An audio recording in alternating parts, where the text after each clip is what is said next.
Assalamualaikum warahmatullahi wabarakatuh. Salam sejahtera untuk kita semua. Om Swastiastu, Namo Buddhaya, salam kebajikan, Rahayu. Salam Pancasila. Merdeka! Merdeka! Merdeka!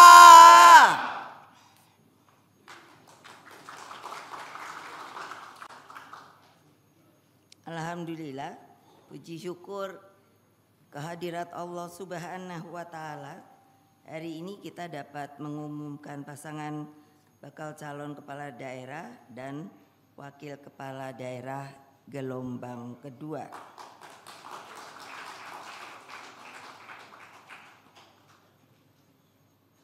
Jadi tadi saya buka, saya tunjukkan supaya tidak salah nama, tapi terus saya pesannya begini, kalau kamu sudah saya tugasi, kamu berani apa tidak? Semua bilangnya berani. Saudara-saudara sekalian, rakyat Indonesia dimanapun kalian berada yang saya cintai, dinamika politik hari ini terasa begitu menggelisahkan saya. Ideologi Pancasila dan Undang-Undang Dasar Negara Republik Indonesia seharusnya menjadi landasan terpenting di dalam rangka kehidupan berbangsa dan bernegara. Namun, di dalam tataran yang saya perhatikan, dalam praktik wajah kekuasaan kini lebih dominan ditampilkan daripada wataknya yang membangun peradaban. Pentingnya ideologi dan konstitusi menjadi hal pokok yang dibahas dalam sidang Badan Penyelidik Usaha-usaha Persiapan Kemerdekaan Sebelum Kita Merdeka dan disingkat dengan BPUPK. Saya kalau berimajinasi untuk berpikir, dan sampai hari ini saya belum ada jawabannya, bagaimana mereka ketika berkumpul di BPUPK padahal belum merdeka, seperti tadi adalah namanya Badan Penyelidik Usaha-usaha Persiapan Kemerdekaan. Telepon belum ada. Lalu paling kapal. Pertanyaan saya selalu, dan saya mencoba mencari di dokumentasi negara, arsip yang sampai hari ini mungkin masih tercecer dan lain sebagainya. Kok mereka bisa kumpul? Ayo Pak Mahfud pikir, saya terus cari jawaban sampai hari ini belum dapat. Kok bisa kumpul? Caranya bagaimana? Masih dalam penjajahan loh. Mau apa? Pakai apa coba? Kalau ngomong, apakah dulu tetap saja ada intel? Apakah tidak diinteli? Sudah pasti. Jadi coba pikirkan. Ini betul-betul sebuah pertanyaan menurut saya yang otentik, karena kok bisa kumpul dan tidak telat? Bagaimana? Pakai sandi, pakai spiritual, atau apa? Terus jalannya pakai apa? Pakai kapal. Tentu. Lalu kapalnya berapa hari? Lalu kapalnya ada berapa banyak? Jadi maksud saya men-trigger dengan semuanya harus berpikir suasana pada waktu itu. Kalau kesimpulan saya yang belum menjadi kesimpulan utama, karena apa? Ini.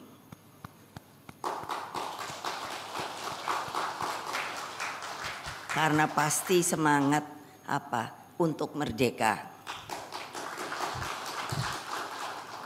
Bayangkan loh, itu juga bisa loh. Kalau dibubarkan, saya lalu bayangkan terus ditangkapi, masuk penjara masih untung.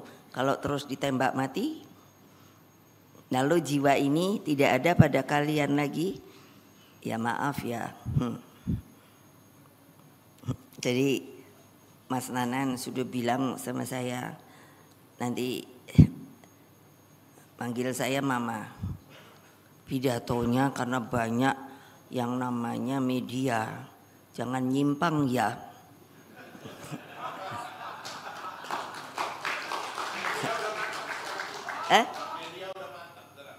Iya Pak.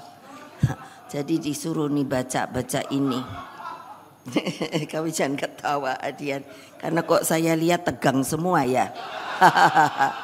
Mungkin mikirnya gelombang ketiga saya masuk apa tidak ya. Karena tadi kan Pak Hasto bilang ada bagian yang emang kayak istimewa Jakarta, Jateng, Bali tadi sudah lega.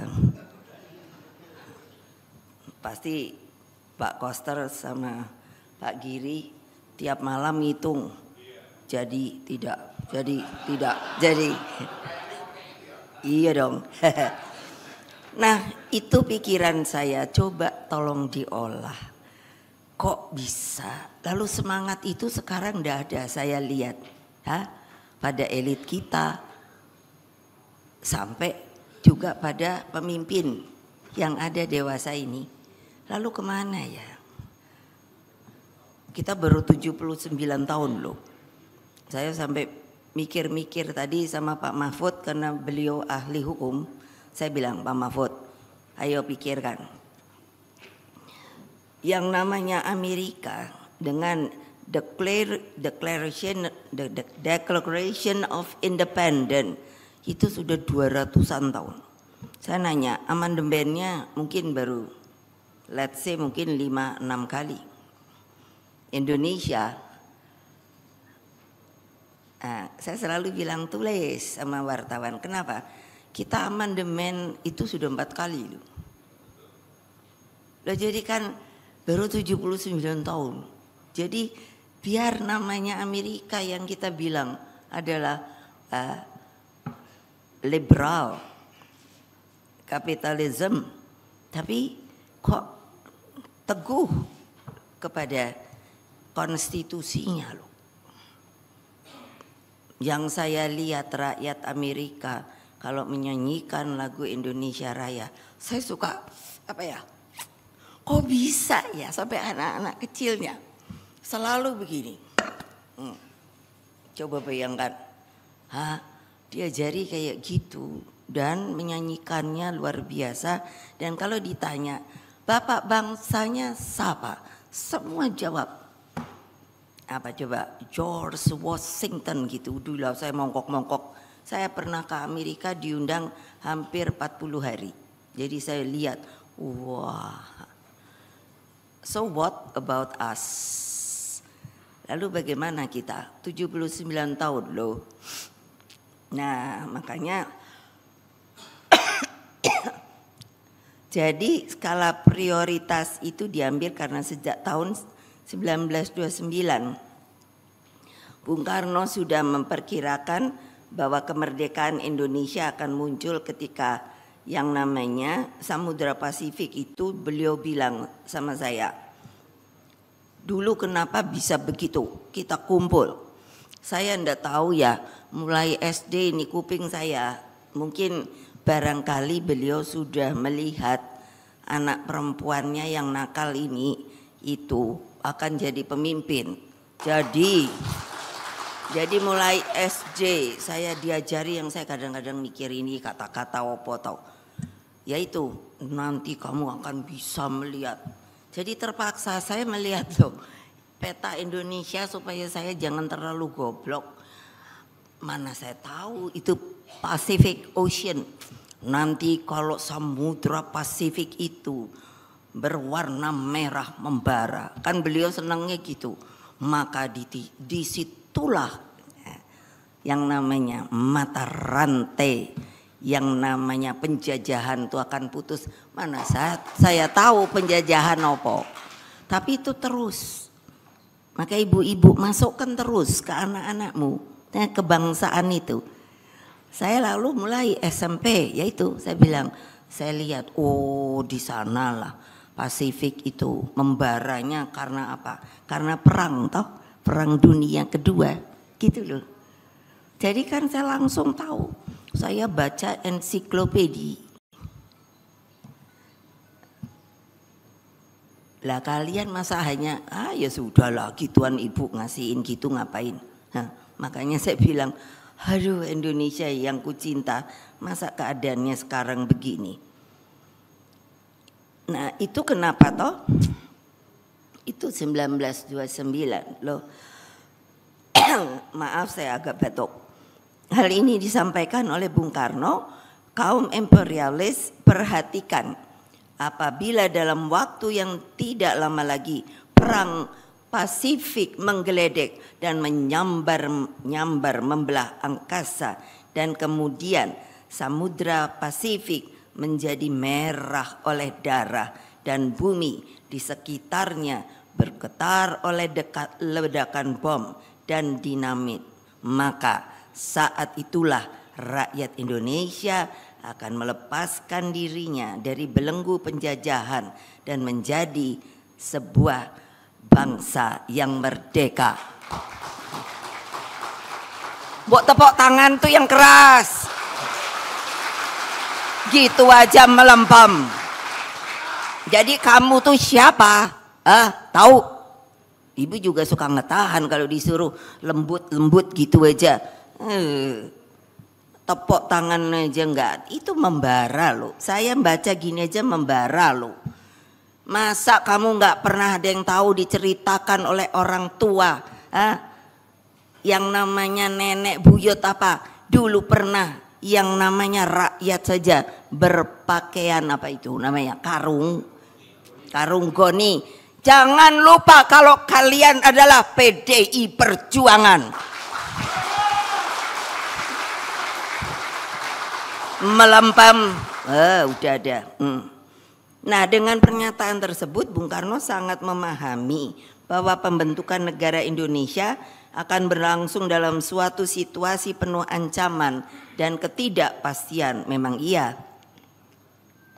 Karena itulah beliau sudah berpikir dari jauh-jauh hari bahwa ideologi dan konstitusi harus dirumuskan terlebih dahulu sebelum Indonesia merdeka. Itulah mengapa diadakannya BPUPK.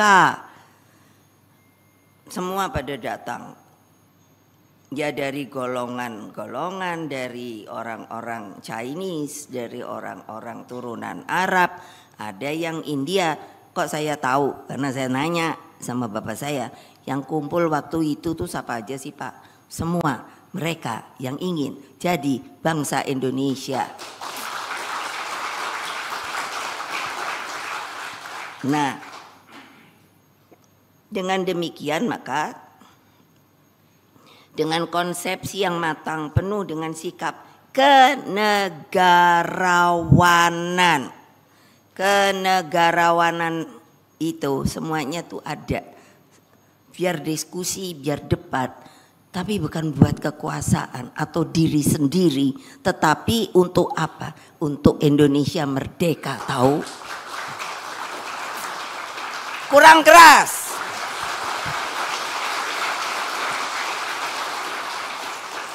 Tapi kamu jangan jadi pesuruh saya, mesti disuruh-suruh dengan semangat merdeka.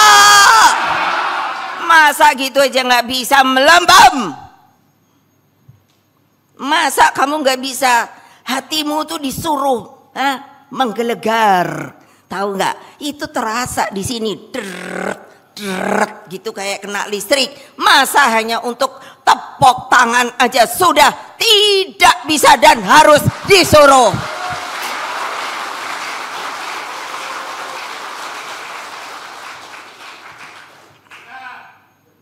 Ya iya coba bayangkan lo ya, saya tuh sampai bilang sama bapak saya, kenapa umur saya masih muda ya Pak? Kenapa kamu ngomong kayak begitu?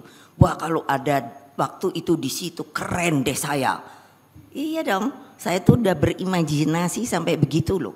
Supaya kalian tahu, hei anak muda, pikir kayak begitu juga. Mau dijadikan apa oleh kalian Republik Indonesia Raya ini? Nggak boleh saya ngomong gitu. Ya boleh dong. Kenapa saya boleh? Saya barang antiknya Republik ini.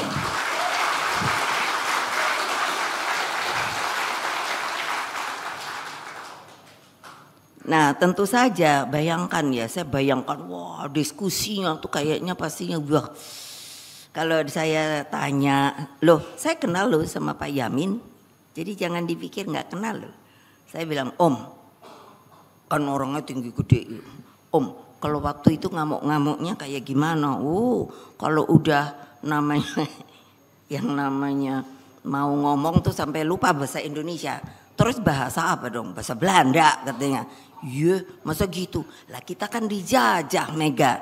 Itu Profesor Yamin loh. Jangan dipikir saya nggak kenal banget. Gitu loh. Jadi ya saya tadi bilang saya ini barang antik loh. Jadi barang antik itu apa? Ya loh. Jadi saya lebih tahu dari mereka-mereka yang sok tahu.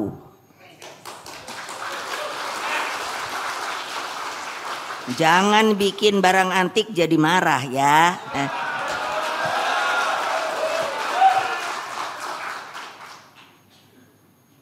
Dengan sikap tadi kenegarawanan. Iya. Sampai katanya ya marah-marah ya biar aja. Tapi di sininya tuh membara, tahu nggak? Saya bisa rasakan karena dikeliling saya dari kecil loh. Jadi kalau ibu saya bilang kamu tuh lucu loh jadi mainan. Kalau lagi rapat gitu kayak ratas gitu lucu. Jadi saya tuh digendong dari Bung Karno ke Pak Hatta, dari Pak Hatta. Oh gitu ya Bu. Oh iya, bayangkan. Jadi saya kayak boneka dong saya bilang. Iya, mereka juga lucunya apa? Kenapa ibu saya bisa bercerita? Karena pada waktu itu ibu saya sebagai First Lady boleh dengerin rapat oleh Bung Karno. Jadi dia bisa bercerita. Itu loh. Jadi saya bilang, wah kalau lagi seperti diskusinya ini apa ya keras. Katanya saya di gini-gininya itu juga jadi keras. Jadi saya bilang, aduh jadi mainan dong saya di antara pendiri bangsa ini. Ini tidak bohong loh. Kalian mau membantah? Silahkan. Dengan pasal apa? Ya iyalah, gile. Saya sekarang suka ngomong gile. Emang gile tahu nggak situasinya? Gile.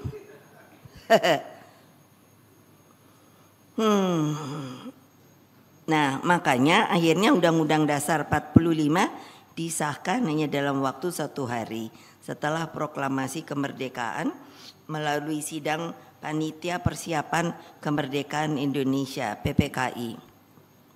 Zaman segitu mereka tuh sudah bayangkan yang saya pikir ya, sudah apa ya, betul-betul menghargai rule of the game. Jadi bayangkan itu bisa terjadi. Coba kalau enggak, coba kayak apa? Enggak loh. Nah kita mestinya kan ikut seperti ini yang saya mau bacakan. Bahwa rule of the game of the Republic of Indonesia ini harus dijalankan.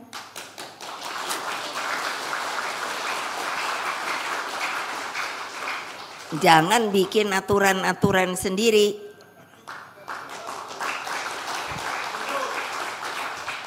Betul apa tidak? Sip.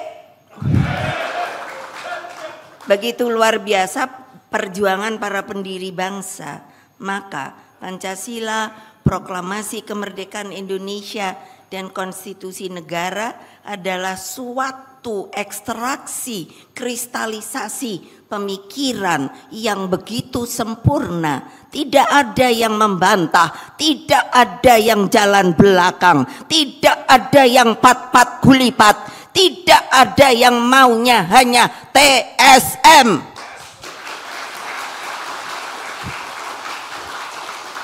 Ya coba pikirin dong, ayo Pak, itu apa bangsa Indonesia ya sekarang itu? Saya udah mikir nih, gue barang antik juga diginiin juga. Tapi kalau saya diginiin, saya gitu. Ya terlalu gila ini, yang namanya sandiwara Republik Indonesia. Saudara-saudara sekalian, begitu luar biasa perjuangan para pendiri bangsa.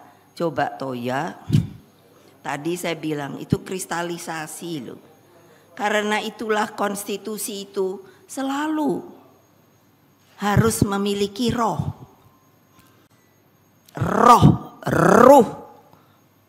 Apa artinya? Tidak boleh diganggu gugat oleh seorang manusia Indonesia. Karena itu bikinan para pendiri Republik Indonesia, saudara-saudara yang saya cintai. Apa? Merubah konstitusi negara dengan cara yang sangat tidak wajar. Itu di situ tuh ngumpet tuh Pak Lauli. Tapi dia saya nanya, karena apa? Saya akan panggil waktu saya dengar katanya mau ada reshuffle, terus saya panggil. Sedih apa mau nangis apa enggak, I'm ready. Sip.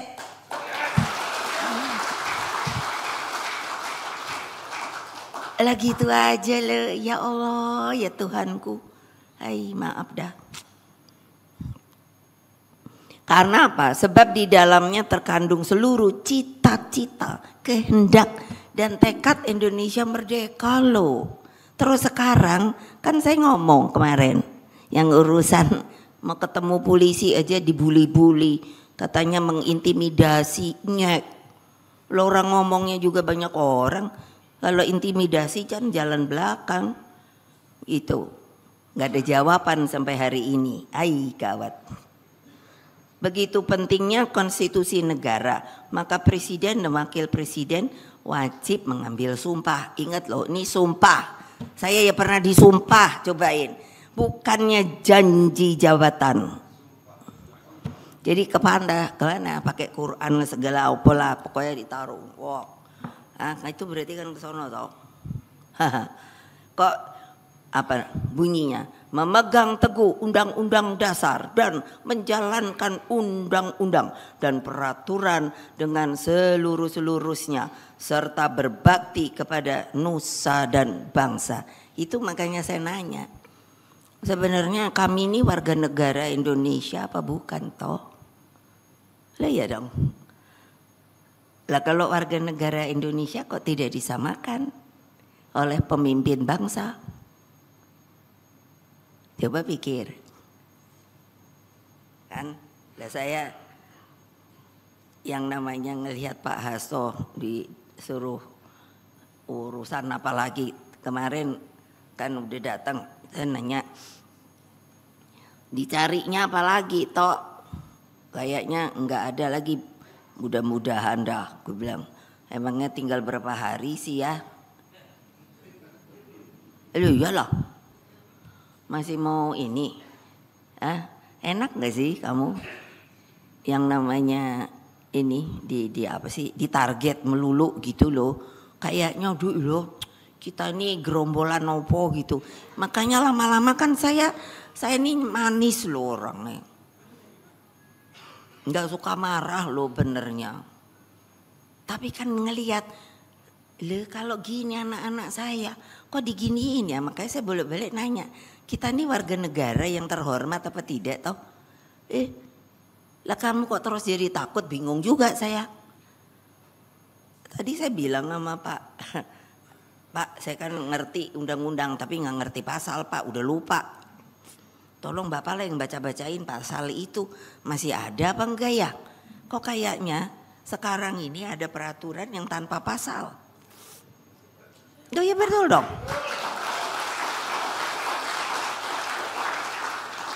Loh, saya nggak provokator. Saya mau tahu pasalnya. Ya dong, kenapa nggak boleh? Saya baca Undang-Undang Dasar 45. Hah? Supaya saya nggak kelihatan bodoh. Katanya Presiden Republik Indonesia. Loh, saya kan pernah presiden, wakil presiden. Jadi jangan main-main sama saya ya. Hah? Levelnya kita sama loh. Iyalah. Ya enak aja. Terus nggak boleh mantan loh.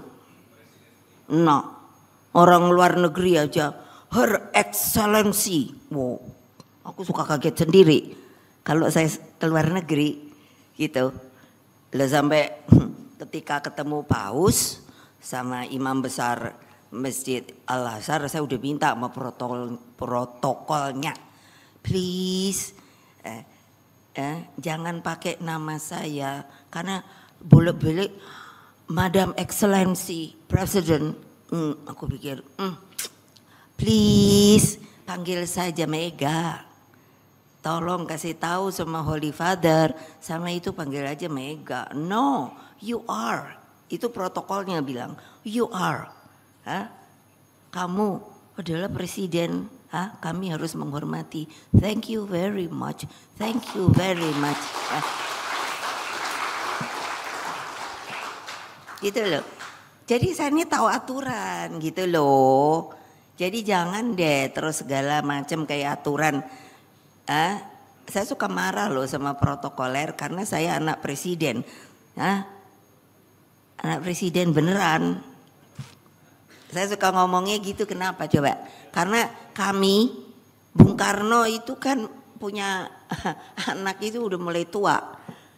Jadi kita ini semua lahirnya di istana, enggak di rumah sakit. Bukannya sombong, enggak, itu fakta. Nah tanya aja dah, kalau setelah itu anaknya kan semua udah pada gede gitu loh. Jadi itu kelebihan saya, jadi saya tahu banget suasana istana, gitu loh. Jadi jangan terus saya mau aduh saya nih kesabarannya kali udah sampai ke sono deh. Saya bilang sama yang di atas, ya Allah, ya Tuhanku, ampuni saya. Tolong kasih kesabaran yang luar biasa. Tolong jangan aku marah-marah. Karena saya kedudukannya sebenarnya sama. Tetapi sekarang saya sedang dibuat untuk tidak sama. Lebih baik saya berontakkah atau saya diam saja.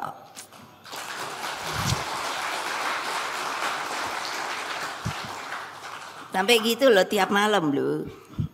Dipikirnya nanti saya selalu dibilang Ibu Megawati Islam tapi tidak Islami. Mabok. Oh ya, jadi mau ngomong nih, boleh nyimpang dong. Orang tadi kan diomongi apa Jakarta. Terus kan tadi di depan itu aku kaget toyo. Ada baju merah hitam. Terus tapi pasang spanduknya itu kan suruh gotong Pak Anies ya. Iya toh? Siapa yang nggak lihat? Aku aja lihat kok. Itu katanya sopo, saya tanya mana dia si Komar. Itu Satgas apa ya? Kok namanya Satgas hitam ya? Terus katanya Pak Komar, oh Satgasnya itu memang ini apa mau dukung Pak Anies itu Bu. Oh gitu. Aku bilang enak aja ya. Ngapain gue suruh dukung Pak Anies? Dia bener nih kalau mau PDI. Kalau mau PDI jangan kayak gitu dong ya. Ya tinggal mau nggak nurut ya. Lihat dong. Dia tepuk tangannya kan ibu-ibu aja nggak tepuk tangan. Hei. Tepuk tangan lagi.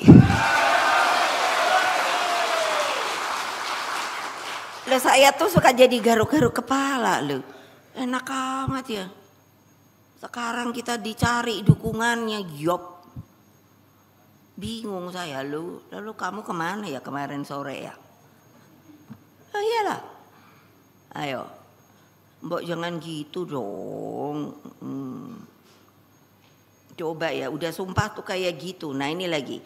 Sumpah yang diucapkan kepada Allah Subhanahu wa Ta'ala juga disertai dengan masih janji presiden dan wakil presiden kepada seluruh rakyat bangsa dan negara Indonesia. Saking saya nggak mau salah, buka pasalnya itu pasal berapa? Pasal 9 ayat 1 dari mana? Undang-Undang Dasar Negara Republik Indonesia tahun 45. Baca ntar kalau salah. Jadi amanat konstitusi ini sangat jelas dan tegas. Jangan coba-coba untuk merubahnya, kecuali di manakah boleh terjadi amandemen. Nah, enak ay. Ini republik apa? Ada nih, sebentar lagi pasti ada yang mau jawab. Nggak apa-apa, sini pakai kamu pasal apa? Kalau benar ada pasalnya. Orang saya ini lihat kejadian tadi aja dari pagi segala ini. Saya sampai nanya, itu Pak Mahfud, itu pasal apa yang dipakai ya? Beliau hanya ketawa aja. Tuh, berarti kali nggak ada pasalnya loh. Tanya sama beliau. Demikian halnya terhadap, ini saya suruh cari, pasal 24C ayat 1. Mahkamah Konstitusi berwenang mengadili pada tingkat pertama dan terakhir yang putusannya bersifat final.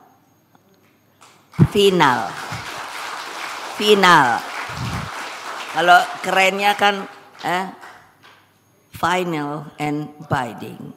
Oh, keren toh, final and binding. Untuk menguji undang-undang, berarti undang-undang berada di bawahnya terhadap undang-undang dasar. Benar apa tidak? Nah, jangan nanti bego juga nggak ngerti. Coba lo, ini saya jangan dihapus ya. Dengan segala pasal. Kalau ada orang yang akan menantang apa yang berbunyi di pasal-pasal ini, maka dia bukan orang Indonesia.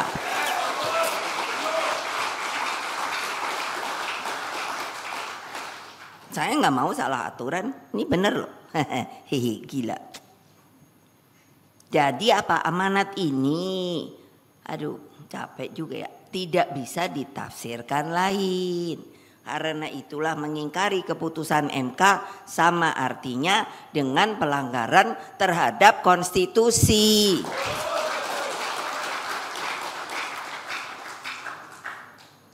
Loh, saya ini kan barang antik. Saya ini kan ikut bagian sejarah Republik Indonesia. Hai, setelah merdeka. Bapak saya jadi presiden seumur hidup. Waduh, istana itu udah kayak pasar malam tahu. Segala orang enggak tahu apa-apa. Tapi begitu bapak saya kena tap MPR. Besoknya sepi. Orangnya pada pergi dah. Enggak punya pendirian toh. Apa kalian juga mau kayak gitu toh? Kalau memang mau gitu, fair. Udah jangan di PDI Perjuangan, saya nggak butuh orang kayak gitu.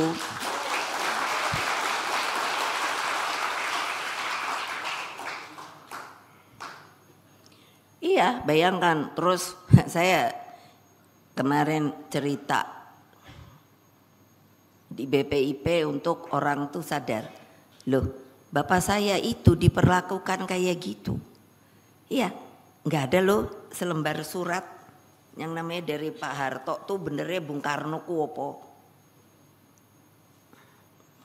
Nah, tulis tuh wartawan, supaya lo tahu sejarah Republik Indonesia. Terus malah akhirnya toh dijadiin pahlawan nasional. Bingung saya. Ini aturan opo benernya? Loh, iya dong. Dia tidak dimasukkan dari ranah hukumnya, nggak ada. Di sidang nggak ada. Di apa namanya itu pengadilan nggak ada.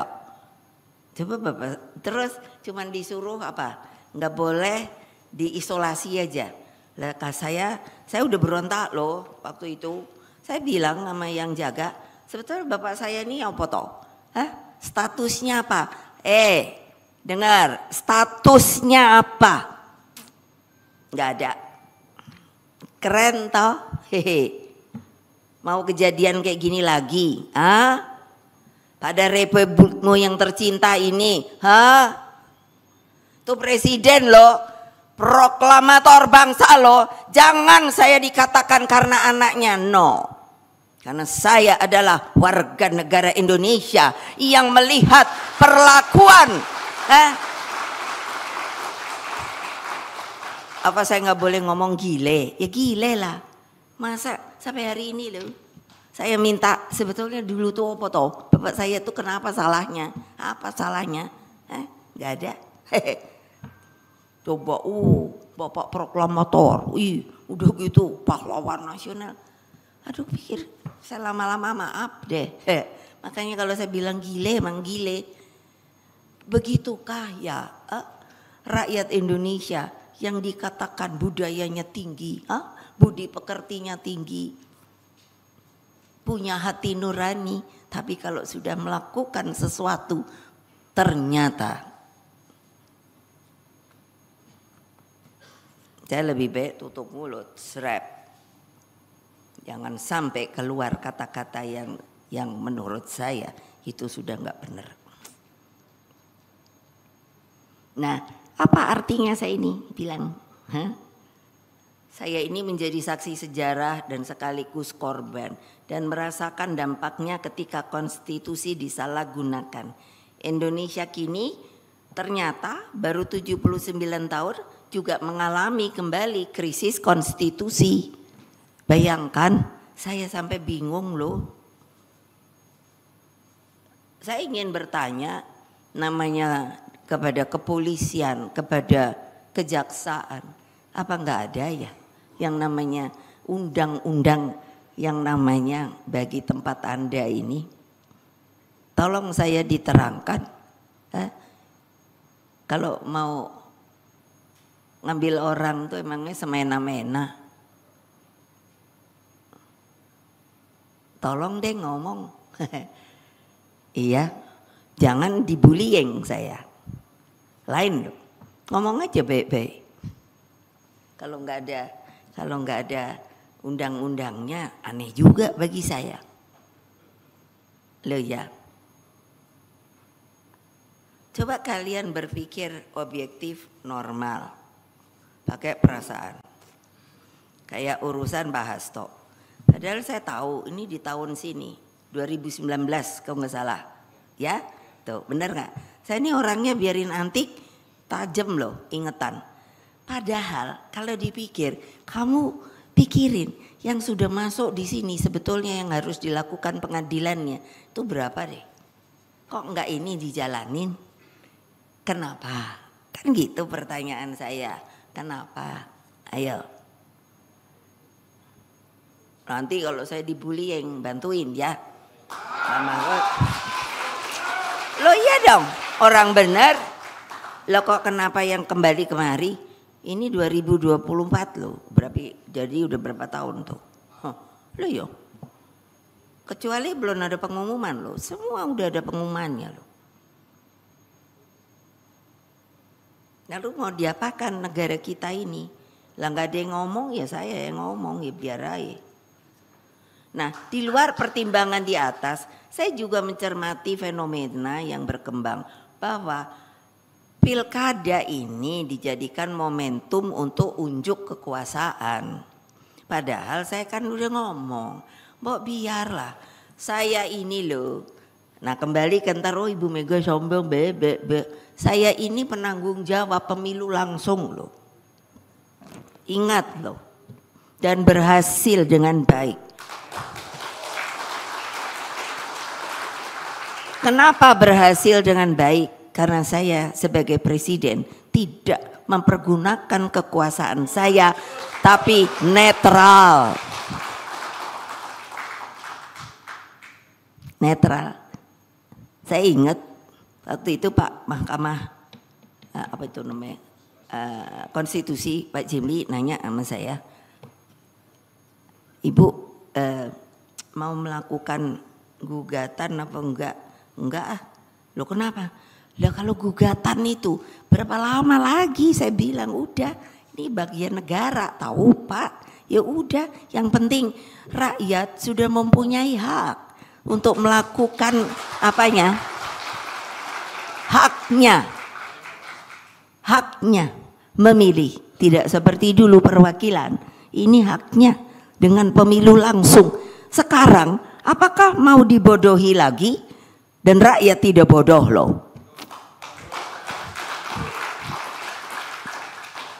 Rakyat tidak bodoh loh.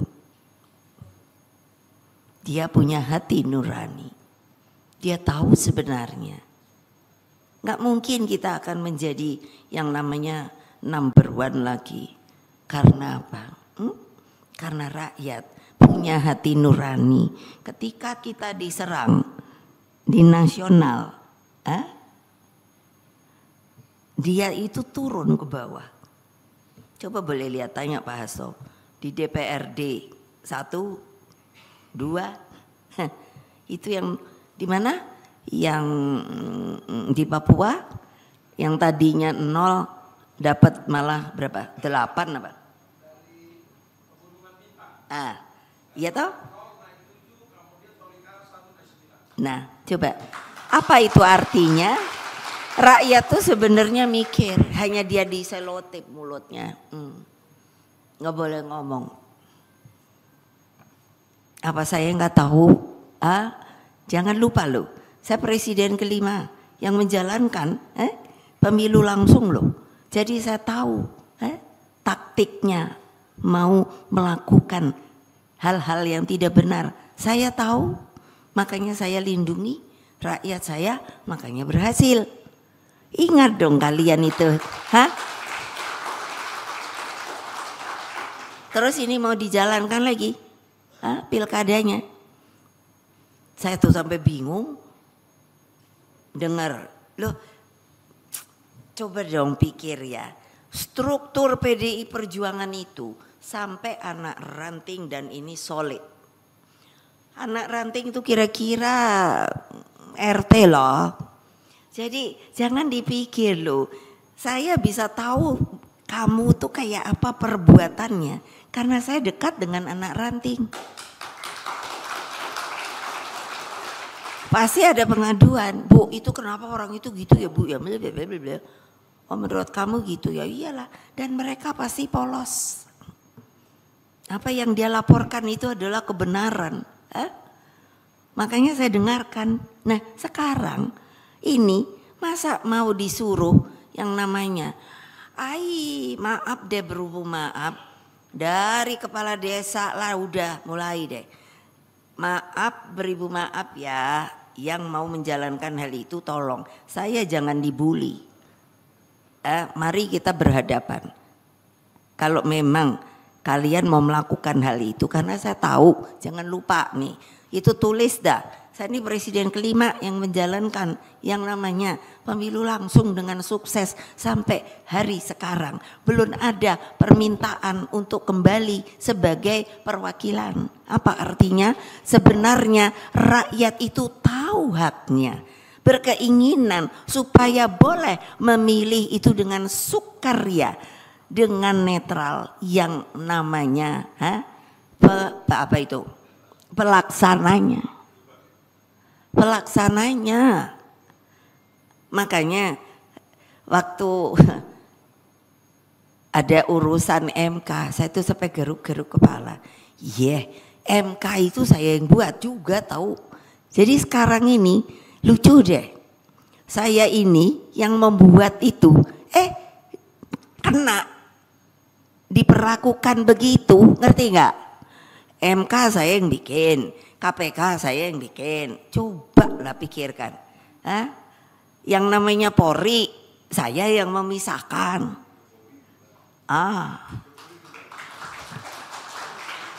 Tepok keras dong.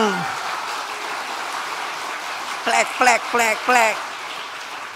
Iya, ilah hanya tepok tangannya suruh-suruh. Jangan kayak partai yang lain lah.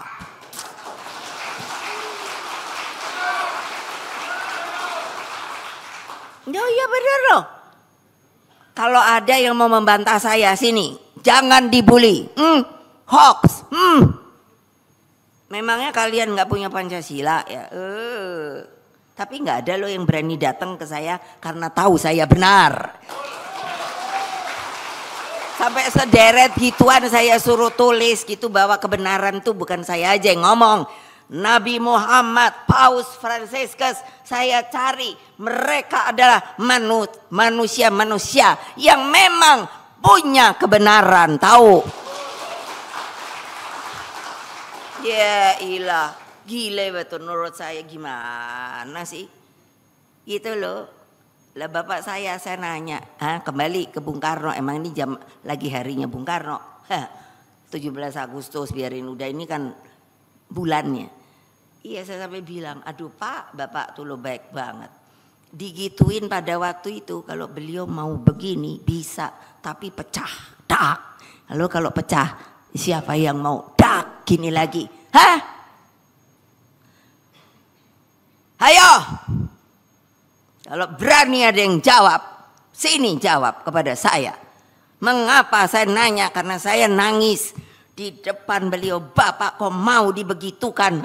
Kurang cukup apa membela negaramu? Dari sejak 16 tahun kamu bekerja untuk merdeka. Betul, saya dibentak sama bapak saya. Anak muda, kamu tahu apa soal negara? Oh, saya 3 hari nggak mau ketemu. Ini cerita benar dari barang antik, tahu nggak?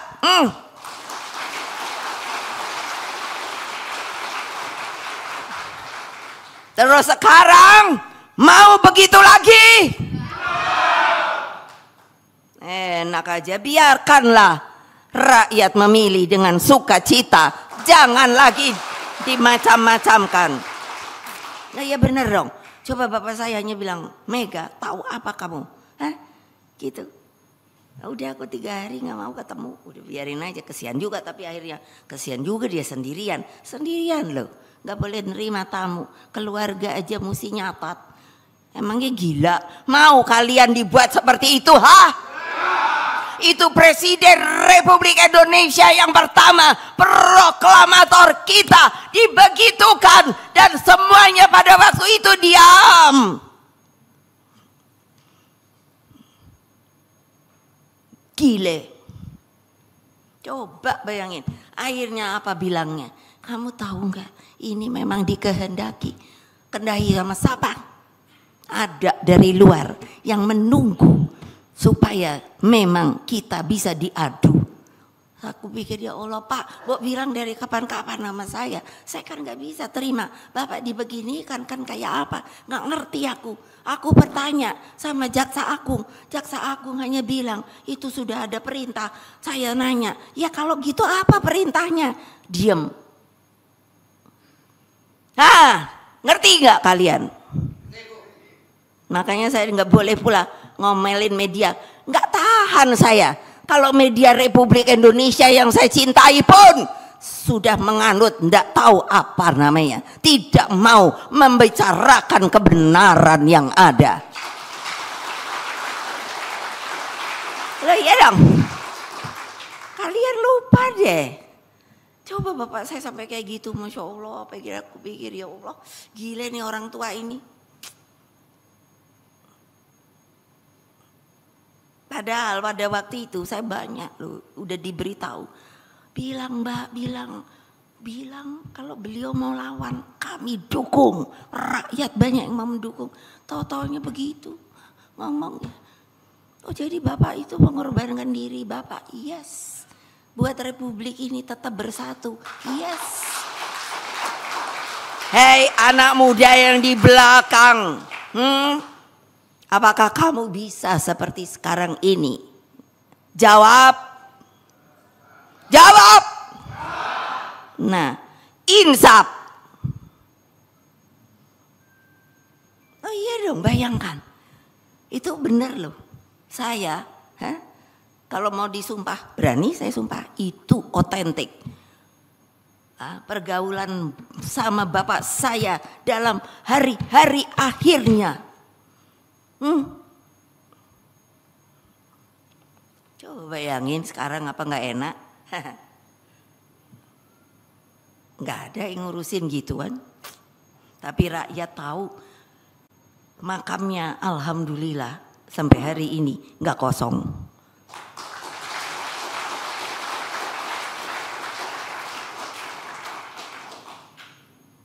Nah terus mau diapain pilkada ini? Berbagai pembatasan dilakukan dengan menghambat calon tertentu dan mencoba mempersempit ruang demokrasi. Kontestasi yang demokratis dihalangi oleh tembok-tembok kekuasaan karena dukungan terhadap calon tertentu. Mbok ya udah biarin aja deh gitu. Saya tuh sampai dengar laporan sekarang, malah dimunculkan independen, pusing saya. Padahal tadinya udah nggak laku kan?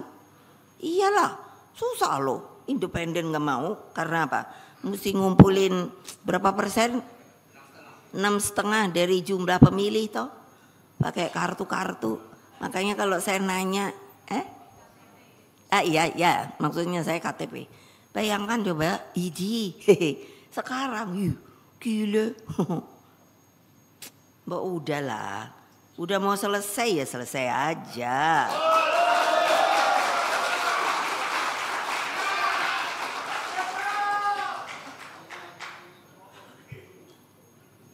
Lah emang iya, saya nggak punya beban.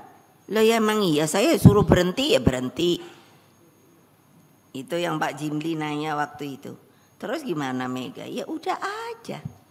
Daripada gua bikin gugat-gugat ntar nggak jelas Republik nih nggak punya presiden. Lo ya dong. Kalau saya gugat berapa lama saya nggak tahu. Jadi gitu ya, yes gitu aja saya. Ya saya hidup juga terus.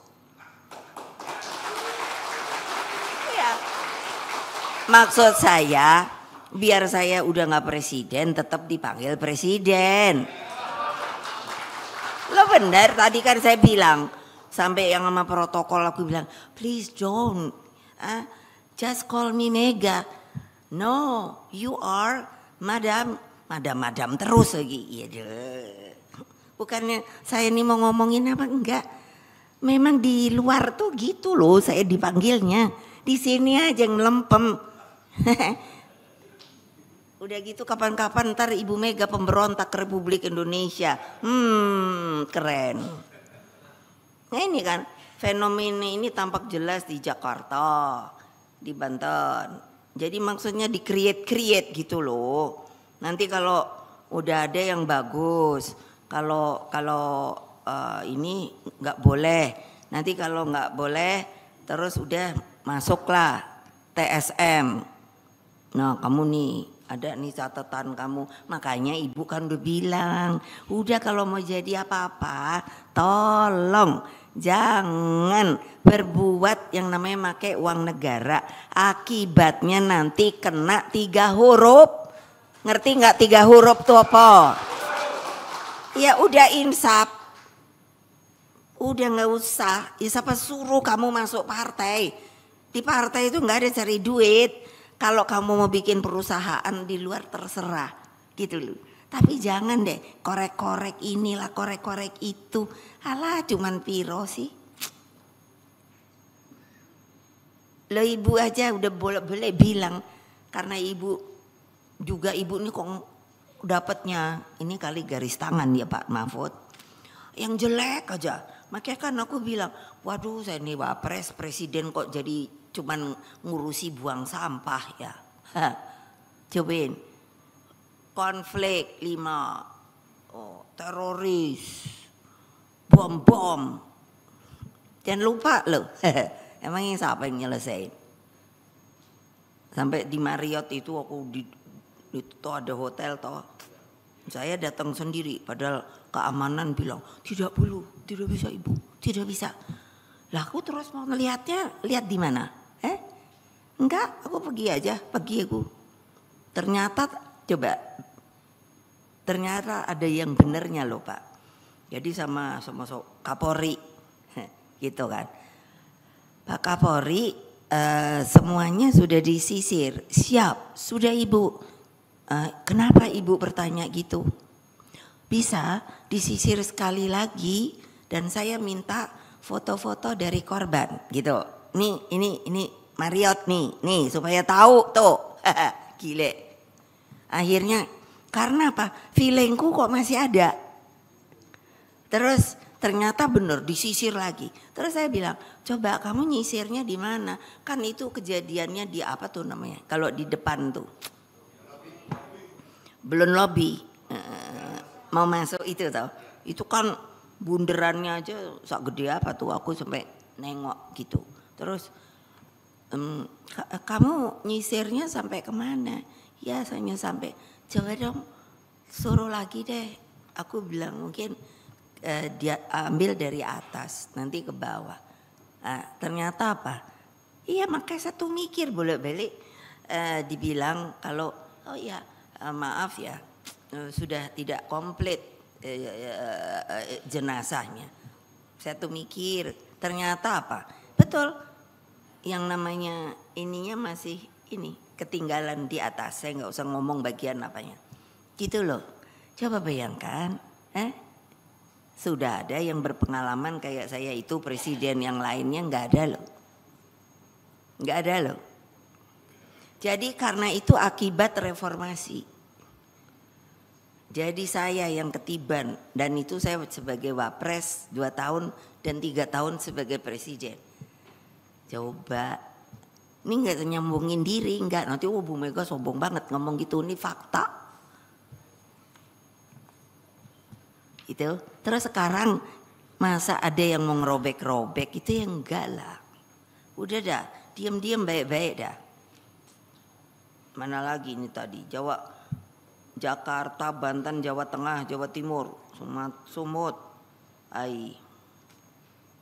Nah, karena tampil kekuasaan tersebut ditangkap oleh MK hingga lahirlah keputusan nomor 60 dan 70 tahun 2024. Mula-mulanya keputusan ini menjadi angin segar demokrasi. Banyak yang mengucapkan syukur dan menilai adanya campur tangan Allah Subhanahu wa ta'ala yang menguatkan hati nurani hakim MK. Ketuk palu MK tersebut saya nilai sebagai palu emas. Karena saya pernah dulu dalam pidato saya bilang jangan yang namanya palunya palu godam.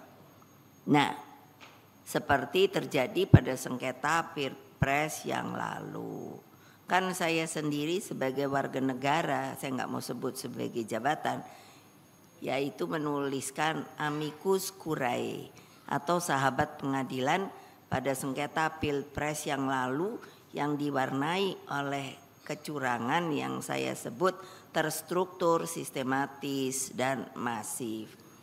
Nah, hari ini saya mendapat laporan begitu banyak pergerakan seluruh elemen masyarakat termasuk civil society dan mahasiswa. Semua tergerak karena nuraninya dan tentunya untuk menyelamatkan demokrasi.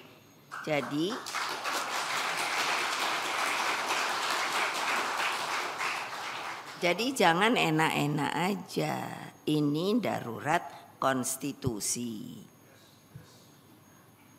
Nah, kali ini saya sungguh mengapresiasi keberanian para hakim MK di dalam mengambil keputusan tersebut karena saya bicara. Lah kalau kamu mau jadi hakim di MK, ya aturan MK yang harus dijalankan. Ya kalau nggak berani, ya jangan jadi hakim MK. Betul apa tidak? Lo ya semua gitu juga. Kalau kamu mau jadi gubernur, jalankan peraturan gubernur. Kalau kamu mau jadi bupati, begitu. Nah, kalau enggak mundur. Masih banyak yang mau, yang pinter. Kan ibu juga pusing. Aku aja ngedumel semalam sama Mas Nanan sama Aso. Liatin nih gua, ketua umum malah jadi pesuruh, aku bilang. Pada berdua ini ketawa. Aku nyindir kenapa? Lihat tanganku nih udah hampir teklok. Apa? Kan harus ada tanda tangan saya. Terus saya nggak boleh marah. Ya boleh lah sampai pemecatan. Tangan gue ini loh. Tadi aja udah disebut jumlahnya berapa, nyek. Udah gitu, nggak dibayar lagi gua sepeser. Gile. Gimana gua nggak ngamuk-ngamuk? Sampai jam berapa tuh semalam? Udah capek juga dah. Ntar besok lagi. Sampai aku bilang sama tangan saya, lo kenapa nggak belajar nulis ya? Yang kiri nih, nggak berguna. Kan semua kanan, drot, drot, drot. Lo ya dong kalau kirinya bisa kan enak, gitu. Lo mesti apa? Lo kerja baik lo. Enak aja maunya. Wow, semuanya udah tadi kayak si Koster. Jadi enggak. Mending dianya ngasih duit sama gua. Yang dia kirimin cuman apa? Oh, ada warung. Apa tuh? Warung Made. Emang aku seneng itu. Sogokannya gitu doang. Ye. Gile. Lo bener lo. Jangan bohong. Jangan bilang enggak. Ya kan? Gue bilang si Koster nggak lain ngasihnya Marumadi aja. Kalau yang lain-lain dapatnya sebungkus colak apa bak. Tapi untungnya apa? KPK aja. Iya. Awas lo ya kalau mau coba-coba sama gua ya. Lo sebel nggak aku? Orang yang aku bikin aku kok sekarang gitu. Anak buahku digitu-gituin. Ya aku bilang lah enak aja. Padahal KPK tuh bunyinya apa sih? Nah itu ad hoc loh. Jadi kalau kita, mari kita bilang DPR. Tapi sekarang nggak bisa. Karena kita dibikin sendiri. Ya kenapa nggak boleh? Hari ini bubarkan. Dap. Ini denger gini KPK-nya marah-marah lah. Oh pasti dah. Apalagi si Rosa itu, mana dia orangnya? Nah, muncul lah. Lo ya betul gak? Kok gak boleh kenalan? Di belakang melulu. Lo bener dong. Coba dong buat apa? Kok dipergunakan bagi anak bangsa sendiri? Gile, ya gile lah. Gimana saya gak boleh ngomong gini? Ya boleh lah. Orang saya yang buat. Padahal di situ tertulisnya kan. Komisi. Apa namanya? Itu kan. Lalu sifatnya ad hoc karena komisi. Lalu kenapa ad hoc? Membantu siapa? Kepolisian dan kejaksaan yang pada waktu itu belum dianggap melakukan pekerjaannya secara maksimal. Lupa. Terus dianya maunya ngambil orang nggak jelas-jelas gitu terus kayak opo. Terus nggak boleh ada orang yang marah. Ya marah lah. Apalagi saya pembuatnya. Saya waktu itu berunding loh. Ini gara-gara korupsi banyak. Apakah benar cukup dengan K? Itu saya loh ngomong. Sama ahli-ahli hukum. Tapi Bu udah gak mungkin. Karena waktu itu Ibu udah pendek. Udah mau selesai. Ya udah apa adanya. Gitu loh. Jangan sombong deh. Ini pasti dipotong-potong ntar deh. Siapa yang nanti motong-motong ya Haso catat. Iya dong, boleh dong. Mau tahu saya. Terus dipelintir-pelintir gitu. Udah berhenti dah. Udah gak musimnya lagi gitu kok. Terus apa lagi nih?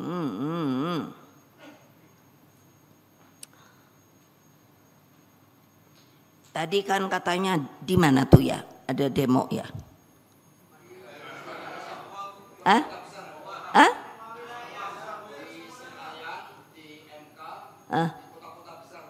Oh gitu toh. Oh.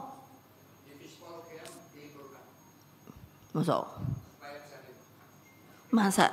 Loh ya loh. Ini kan hati nurani mulai bergerak bagi mereka yang nggak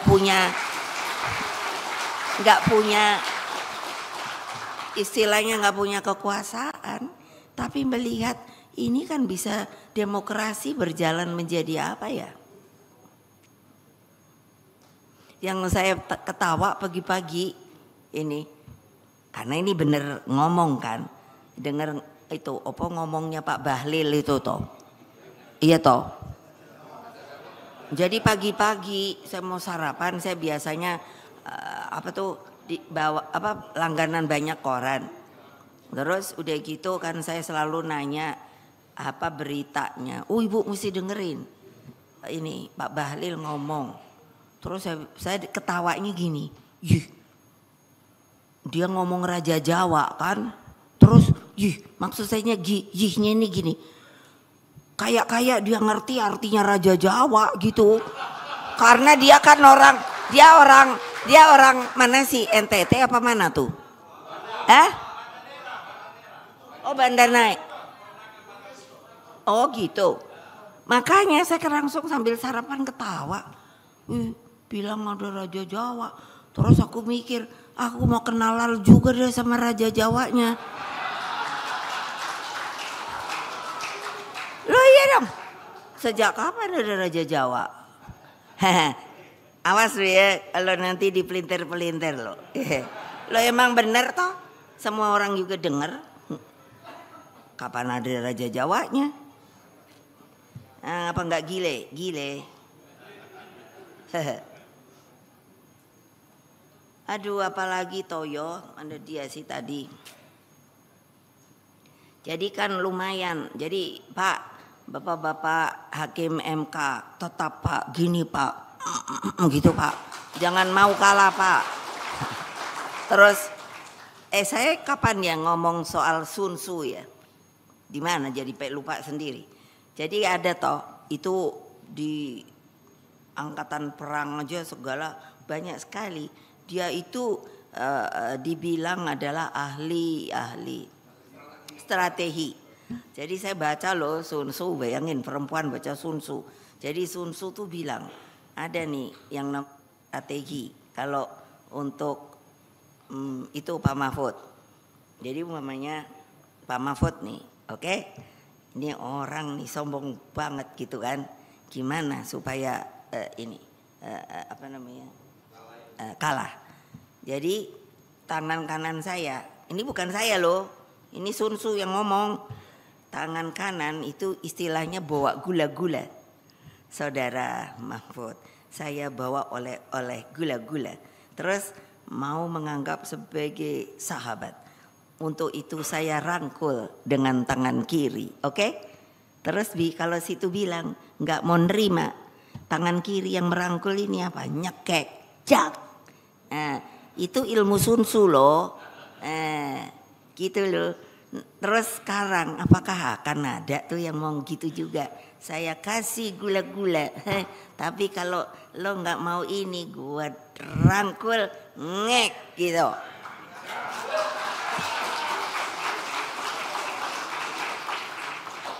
Jadi jangan nih Ibu Mega ngomong enggak, Sun Tzu. Iya deh apa-apa Ibu Mega. Ai. Nah ini kan Bung Karno aja udah ini loh, udah ngerti coba ngomong. Dikatakan bahwa rakyat kini menyusun barisan bersama-sama dengan mataharinya sejarah sehingga kebenaranlah yang akan menang.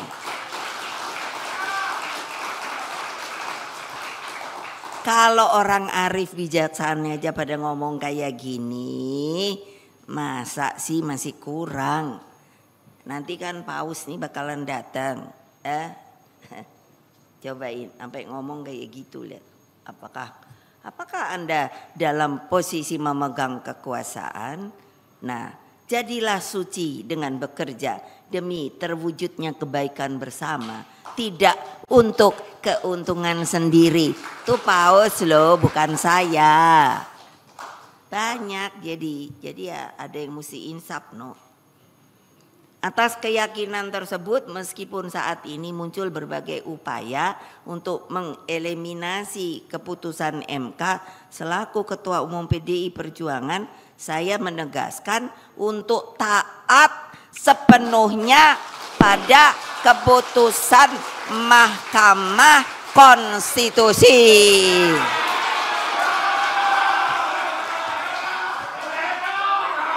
Merdeka! Merdeka!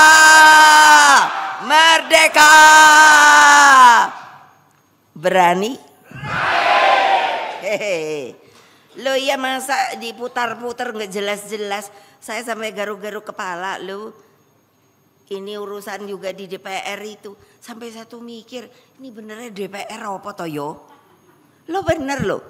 Lo saya anggota DPR aja 3 kali lo. Jangan lupa juga. Tahu aturan. Ya Allah ya. Lah iya ini apa toh yo?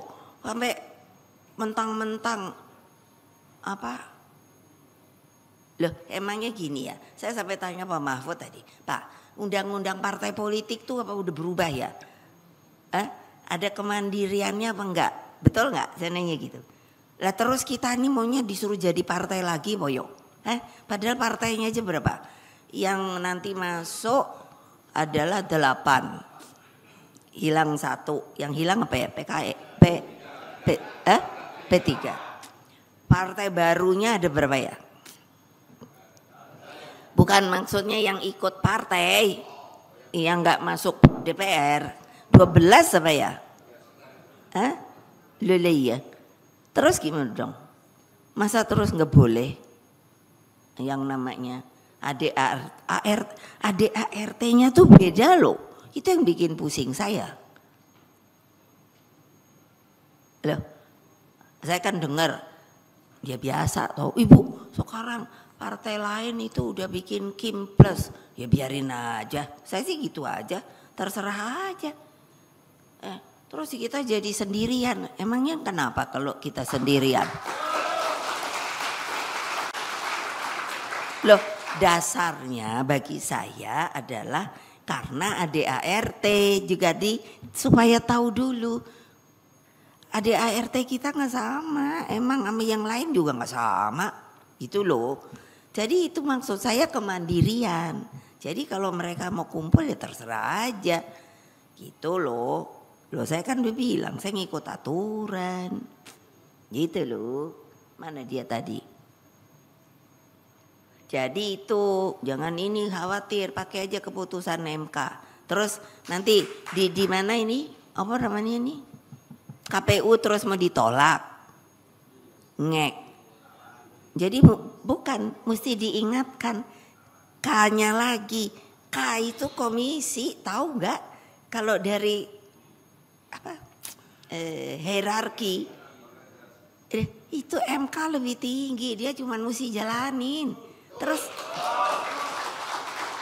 lo saya nih ngomong, jangan itu Ibu Mega ngomong terus dipotong seperti itu kemauan saya. No. Itu adalah yang namanya ketatanegaraan Republik Indonesia. Supaya tahu. Enak aja dibolak-balik nggak jelas. Tadi aja saya bacain di BPUPK sampai pada datang hanya untuk membuat konstitusi Republik Indonesia. Sekarang mau dibalik-balik nggak jelas. Mana yang konstitusi, mana yang perundangan?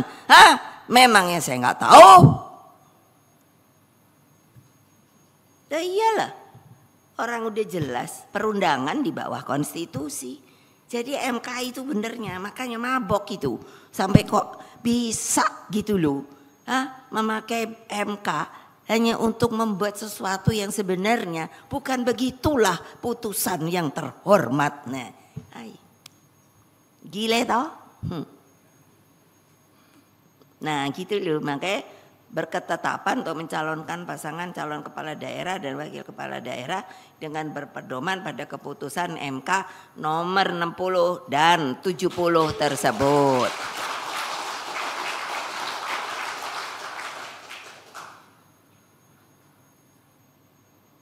Apa sih yang hilang sekarang nih? Menurut saya landasan etika moral politik itu padahal sifatnya mutlak. Indonesia ini negara hukum, bukan negara kekuasaan. Di atas hukum ada etika dan moral penyelenggara negara.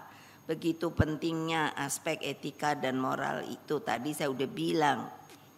Namanya di Amerika Serikat aja pemimpin bohong itu nggak boleh loh, ada hukumnya loh. Ini nanti dibilang saya enggak, tanya dah. Amerika tuh. Nah, seharusnya kita ini juga harus bertata negara. Kan ada sebutannya tata negara. Aduh, yaitu nurut. Itu kesepakatan kita. Atas dasar hal tersebut boleh saja seseorang punya kepentingan terhadap kekuasaan. Namun harus sesuai apa sih? Rule of the games. Jadi udah ada aturannya. Itu sesuai konstitusi. Nah ini kan dipisah. Dan peraturan perundang-undangan. Lah ini kok saya nggak ngerti. Saya juga nggak ngerti kenapa yang namanya mau berubah kok dilempar ke DPR ya. Itu tadi pagi juga yang saya udah bolak-balik mikir. Sekarang apa udah berubah ya? Lalu saya sampai tanya mana dia? Apa si Sopoku? Si Said mana dia? Udah pergi ya? Oh, saya nanya, emangnya kemarin sama Utut, emangnya urusan di mana DPR tuh aku udah ketinggalan apa ya? Yang berubahnya kok kayak gini, pusing saya. Geli. Jadi ya sudah, ambisi kekuasaan jangan dipegang sendiri lalu menjadikan pihak lain hanya sebagai wayang untuk menyembunyikan keinginan kepentingan kekuasaannya. Nanti kalau udah ada yang udah dengerin baca gini ngamuk, nggak usah loh, nggak usah ngamuk, mikir aja. Kan makanya manusia tuh harusnya ada kontemplasi ya. Kontemplasi itu apa? Melihat ke dalam. Saya sedang buat salah apa enggak ya? Apa yang kurang dari saya ya? Kalau saya kan gampang. Saya kontemplasi terus sambil ngomong sama bapak saya. Kurangnya apa ya Pak? Sebenarnya kenapa jadiannya gini? Terus mestinya gimana dong ya? Kalian coba lihat ke situ. Betapa gedenya loh negara kita. Jadi bayangkan seorang Bung Karno itu yang ternyata khawatir banget kalau beliau pun meminta haknya. Sebenarnya kan punya hak, tapi enggak demi ini loh. Coba bayangin, segitu gedenya loh. Ayo, kalau saya nanya satu-satu, siapa yang udah pernah keliling segini banyak? Kepulauan lagi. Luar biasa. Satu saja hilang, itu Indonesia udah kehilangan loh. Makanya yang di sini nggak ada ya, yang mana dia itu, Nipah ada nggak di situ? Yang itu dekat Singapura, mana dia? Ada nggak ada? Iya, pulau kecil, tapi itu kan waktu saya presiden saya uruk karena udah kemungkinan akan tertutup oleh laut. Kenapa ditutup? Kenapa saya uruk? Karena itu adalah garis yang namanya wilayah republik. Kalau itu hilang, maka Singapura akan maju. Makanya saya tutup. Wah, kan saya dibuli-buli. Ya saya biarin aja. Nggak ngerti. Sekarang terima kasih banyak.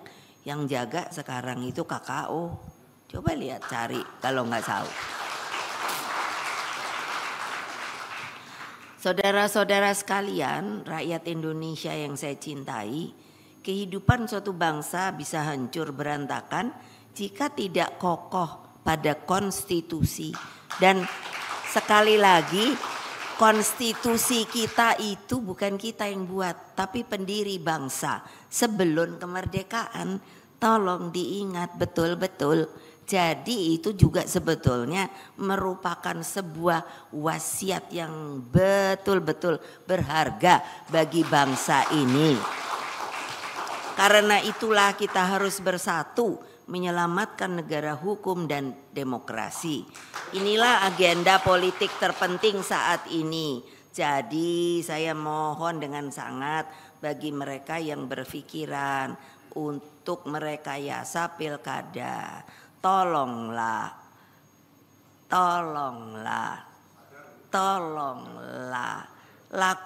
lakukanlah dengan netral. Siapa pemenang ya terima aja, karena itu adalah hak rakyat Indonesia.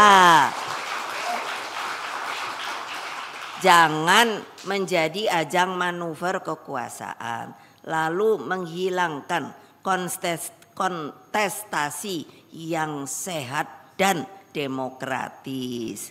Pesan ini saya tegaskan karena pada hari ini PDI Perjuangan telah menetapkan 169 pasangan calon pada gelombang kedua ini. Dengan demikian total terdapat 474 paslon yang telah saya tetapkan. Makanya mereka yang tadi karena harus simbolis yang tadi sudah ditayangkan itu pun belum selesai. Saya akan hanya bertanya, kalian bertanggung jawab untuk berani apa tidak? Nah berani itu maksudnya apa? Ya kalau ada yang mau TSM ya bilang, Pak baik-baik aja Pak. Kasihan rakyat yang mau memilih. Bilang sama kepala desa, janganlah kayak gitu. Ya sudah, kamu pun nanti kalau digituin kan juga sakit. Makanya biarkan rakyat memilih sesuai keinginannya. Betul apa tidak? Karena kesemuanya adalah calon-calon pemimpin yang harus dipersiapkan dengan baik. Karakternya, spirit juangnya, keberpihakannya pada wong cilik, dan juga tanggung jawabnya bagi rakyat, bangsa dan negara. Kepada seluruh paslon yang telah saya tetapkan, kembali saya ingatkan, PDI Perjuangan telah menyiapkan pokok-pokok visi, misi dan program strategis para calon. Visi misi tersebut mencakup konsepsi tata ruang berdasarkan koridor strategis dalam cara pandang geopolitik Bung Karno. Sebagai sebuah contoh, ini waktu Koster jadi gubernur, dia saya paksa. Paksanya apa? Saya suruh dia bikin FGD. Saya bilang sama dia, lo udah gua jadiin gubernur, lo jangan hanya mikir yang namanya tanah yang subur, lalu dibeli orang hanya mau buat hotel dengan alasan pariwisata. Pertanyaan saya, kalau nanti udah nggak ada yang namanya subak, kearifan lokal yang namanya pangan di Bali itu namanya subak, itu lo mau jadi apa? Dan saya akan bilang yang ngerusak nih gubernur yang namanya Koster. Lo ya akhirnya untung dia nurut. Kalau dia nggak nurut udah nggak jadi lagi sama gua. Biar ngitung gini-gini juga. Lo ya karena dia berhasil. Nah membuatnya untuk 100 tahun. Kalau ini pun makanya saya bilang visi misi ini jangan tanggung-tanggung. Lah saya bilang loh bener sama Pak Jokowi, Pak ini aneh loh menurut saya. Coba pikirin dari presiden sampai kepala desa disuruh bikin visi misi sendiri. Apa nggak salah ya menurut saya? Loh kok nggak dipikirin yang namanya sama DPR? Kan mestinya visi misi itu menyeluruh. Jadi siapapun yang ganti dia harus tetap menjalankan itu. Karena sudah diputuskan dengan baik. Jadi saya sendiri bingung banget. Ini rupanya ya kalau saya bilang ada pemimpin kenapa jadi pocok-pocok. Nah ini karena itu. Lah mana mungkin kok saya nanya kepala desa. Ya kan kebanyakan itu kan di Jawa toh. Jadi nanya gini, sing gawe iku visi misimu sopo iku? Dalam tuh saya. Iya tenane apa gitu kan. Ojo ngapusi lo. Terus ketawa. Lah ya pakai konsultan no Mbak. Loh, konsultan. Jadi utuh pikiranmu dhewe, boten Walala pintere kowe iki. Mosok gitu coba, gile nggak? Saudara-saudara sekalian yang mau jadi, tahu nggak? Yang namanya otonomi daerah itu karena kemarukan daripada kepala-kepala daerah. Karena untuk boleh sudah ada. Waktu itu juga saya coba bayangin, silakan ada. Tapi waktu itu apa? Saya bilang, kamu bisa melihat keekonomian kamu nggak bagi daerahmu. Kalau mau berkata jujur, mari dari segitu banyak yang akan jadi, coba ngomong sama saya. Kalau ada kemajuan dari daerahnya, karena apa? Suka nggak mau melihat apa ada potensi yang bisa dikembangkan dari daerah itu. Makanya saya tuh mikir ini salah bener nih, mesti dibenerin. Nah benerinnya bagaimana? Ya sama-sama. Otonomi daerah itu kan undang-undang otonomi daerah itu isinya boleh dilakukan pemekaran kalau ada wilayah, ada aspirasi. Padahal itu dulu menjadi keinginan karena dari sentralisasi zaman Orde Baru. Reformasi itu desentralisasi, tapi bagi daerah yang ingin otonom itu yang ternyata ada potensi itu harusnya mengembangkan. Makanya kayak Bali saya bilang gampang, hitungnya adalah dengan PAD, pendapatan asli daerah. Nah ini enggak. Amburadul juga, kalau saya pergi saya lihat masih banyak daerah yang dulu mau masuk pemekaran, saya kan presiden, ayo jangan lupa, saya kan lihat potensinya nggak ada, tapi maksa aja minta adanya pemekaran. Sekarang kelihatan banget ya begitu-begitu aja. Coba pikirkan, kalian ini pemimpin kah atau siapa? Tidak mau melihat kenyataan. Saya sangat tahu, kan kasihan rakyatnya. Terus gimana? Saya pernah tanya sama dulu Pak Cahyokumolo almarhum. Tapi sekarang sama Pak Sopo namanya Azwaranas, saya tanya ini, kalau daerah yang sama sekali dari dulu sampai sekarang nggak ada kenaikan PAD-nya, kamu tahu PAD? Tahu apa tidak? Jangan bilang nggak tahu. Lah ya, itu tanggung jawab kamu loh. Itu terus, nah ini Pak Mahfud, tolong kita olah. Karena kasihan rakyatnya, ternyata nggak ada kemajuan. Pertanyaan saya, apakah yang daerah pemekaran ini kita kembalikan ke induknya? Apakah induknya mau? I don't know. Ini mesti kalian pikirin loh. Ya dong, kasihan rakyatnya. Katanya, tadi Pancasila.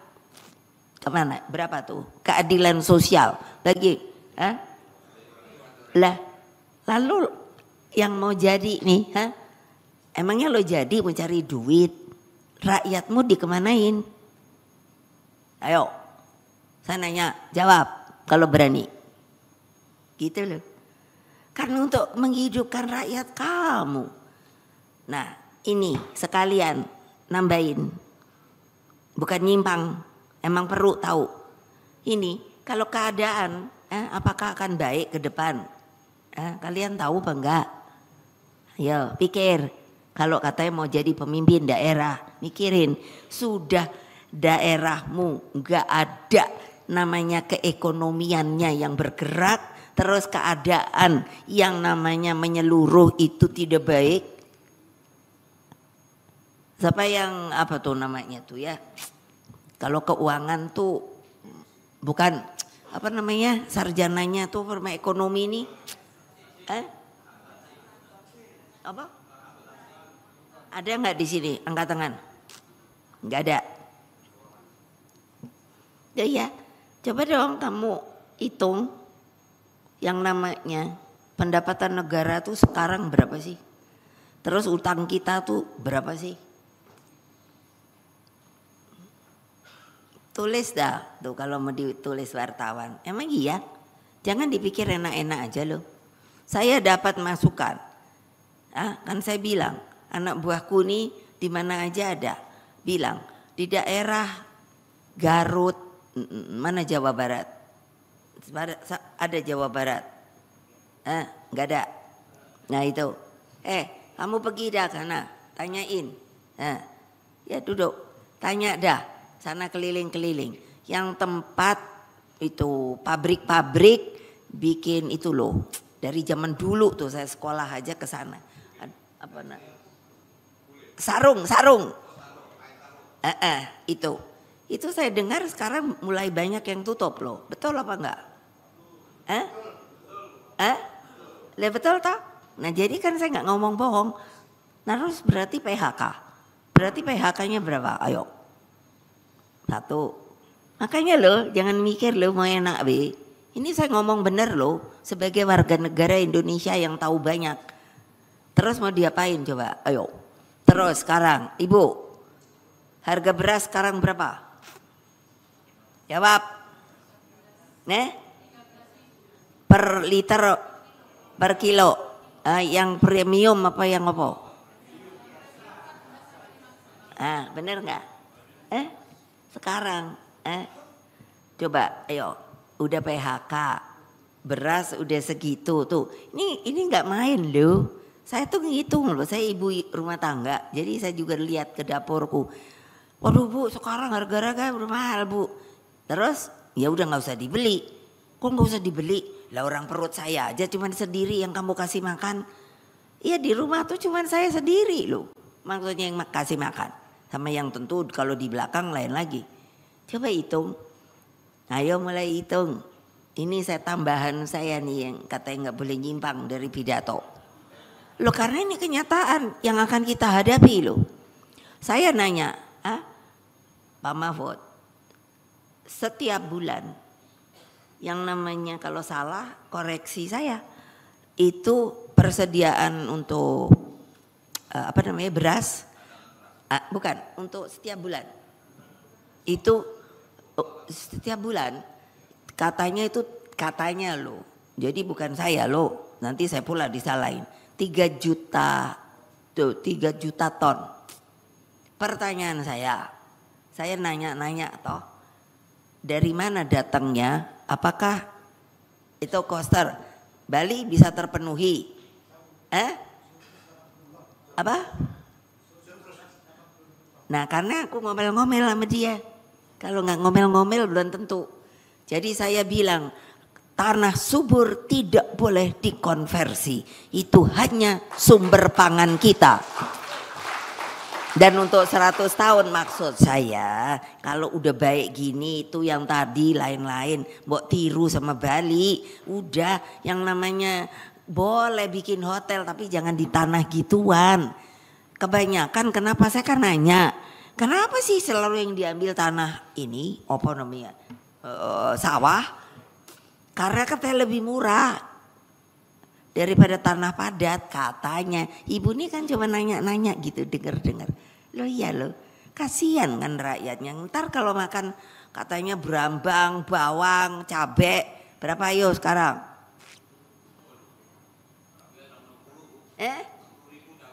Oh ya kenapa Pak Rano tahu? Karena Bu Rano-nya punya itu apa namanya catering. Jadi dia pasti tahu harga dah. Sambil boleh mesen enak makanannya. Bener, aku sering mesen sama dia. Makanya dia gendut. Makanya aku suruh kurus. Coba bayangin, kamu mesti kalkulasi deh. Ayo, jadi 1 hari keluar duit berapa? Itu yang saya tuh sampai mikirin loh. Kalau Mbak Risma udah datang isi-isinya cuma nangis doang. Karena kemarin aku lah ya toh, Aku telepon, suka telepon. Dia di mana? Di Kerinci lah apa. Dia katanya seneng sekarang malah. Bu, bener ya ngelihat rakyat, bener ya. Iya toh. Makanya karena aku tua. Kalau dulu aku ya sama aja ngeliatin orang-orang miskin. Yang sekarang coba kayak apa yang kita mestinya prihatin. Kemiskinan tuh masih berjalan, stunting. Gawat. Jadi nanti hitung loh. Sana yang namanya. Jadi saya punya untuk stunting kerjasama sama BKKBN Pak Hasto Wardoyo bahwa apa untuk mengitukan ibu-ibu urusan stunting. Saya waktu itu bilang sama Pak Jokowi, ngapain stunting diturunkan? 0 Pak, 0. Loh, tahu nggak sih akibat nanti anak stunting ku apa? Tahu nggak ibu-ibu? Apa? Yang sayangnya tuh Pak, kalau dianya kerdil, jadi paling kalau bisa 150 aja barangkali, alhamdulillah. Tapi yang nggak bisa dibenerin kopo, IQ-nya itu benar-benar maaf banget bodoh. Dan terus mau disuntik kopo iku. Jadi kan itu generasi bangsa ke depan loh. Makanya saya bilang harus 0. Turun kamu ke bawah. Kok susah sih ya? Padahal kan gampang ya. Kita nih PDI Perjuangan kan ada anak ranting. Iya suruh jalan hanya suruh nyari. Di RT segini ada gak sih yang namanya ibu mengandung. Terus udah berapa bulan, udah makannya piye. Nanti kalau lahir anaknya kemungkinannya bisa stunting apa enggak. Saya udah bikinin loh, ada resep loh. Yang namanya murah meriah tapi bergizi loh. Kurang apa loh. Ibu-ibu ini juga gak tahu mejeng aja. Saya suka bilang, kan sekarang saya ditawari. Nah ini menceng-menceng dikit. Apa? Oh ibu-ibu tuh loh. Mejengnya aku pikir, gile berapa itu ya? Sekarang kosmetik itu berapa toh harganya? Kan ada tuh yo sampai mengkilap gak tahu piye gitu tuh. Aku bilang glowing itu loh. Gile segini glowing. Begitu gini hitam. Gile. Loh ini bener loh. Kalau jangan ketawa Pak Mahfud. Loh saya kan selalu, saya sini pengamat. Saya seneng banget ngeliatin kehidupan. Jadi tak liatin gitu. Makanya kan saya suka tahu mana yang ngantuk keluar gitu Karena gitu mata saya katanya ketika saya di psikologi di testing. Jadi akibat iniku. Ini saya itu keren loh. Ayo. Loh kok nggak ditanya kenapa ini yang keren? Loh saya jangan nanti dianggap sombong. Saya itu profesornya 2. Doktor honoris causanya 10. Dan itu dapatnya juga nggak dari Indonesia aja. Nah, sekarang aja masih nunggu 6. Jadi kalau kamu mau ngalahkan saya dalam debat, ayo sini angkat tangan. Maksud saya bukan saya mau lo nggak ada lo ternyata sopo sing sebanyak iku yo. Ayo Pak Mahfud berapa? Saya sendiri ya bingung kok dikasih. Saya nggak mau loh kalau dikasih aja. Saya nanya dulu, why? Oh karena begini. Oh that's all gitu. Terus udah gitu apa? Loh maksud saya karena gitu katanya ini Pak Fuad Hasan dulu jadi dekan di psikologi. Dia suka ngobrol. Terus dia nanya gini, Mega, kamu tahu nggak sih kalau kamu pinter? Katanya Pak, lo kok katanya? Karena memang waktu testing 300-an orang yang dapat A hanya 2, saya sama 1 lagi gitu. Gitu aja saya bilang, oh kamu nggak nanya, kamu IQ-nya berapa? Enggak Pak. Kenapa? Lupa. Bener lupa? Iya. kamu tuh pintar loh Mega. Oh gitu ya Pak, iya. Dan kamu ada hal yang lain, namanya photographic memory. Jadi saya tahu. Jadi kalau saya gini, loh ya, saya langsung seperti gini loh, seret, makanya kayak wartawan segala tuh saya ingat loh, jangan dipikir nggak ingat. Oh itu dia tuh, kapan kemarin aku nanya, kamu dari mana? Saya dari Tempo. Nah langsung seret gitu kan. Tapi kalau terus saya bilang, oh enggak sekarang Tempo udah baik. Aku bilang, iya toh, seret gitu. Saya ingat loh, sekarang suka lupa nama. Tapi kalau gitu lihat orangnya, oh saya tahu gitu, langsung keluar. Teret gitu. Makanya kamu jangan main-main loh sama saya. Ya loh. Karena itu tidak semua orang punya. Namanya photographic memory. Jadi memorinya seperti foto. Gitu. Jadi jeret masuk. Nah saya sendiri yang nggak tahu, itu kan Gusti Allah. Gitu loh. Kenapa sih saya bertahan sampai segini lama? Ya karena saya nggak pernah ganggu orang loh.